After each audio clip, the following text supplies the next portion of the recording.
வெளியே வரக்கூடாது.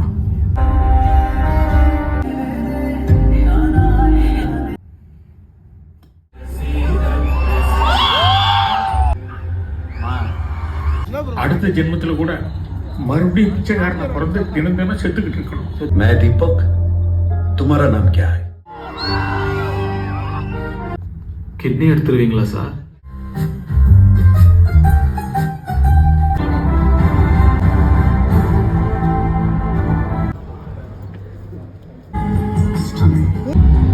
துரத்தி விட்டாங்க. இப்ப எங்க இருக்கான்னு தெரியுமா? கஷ்டமா இருக்குடா.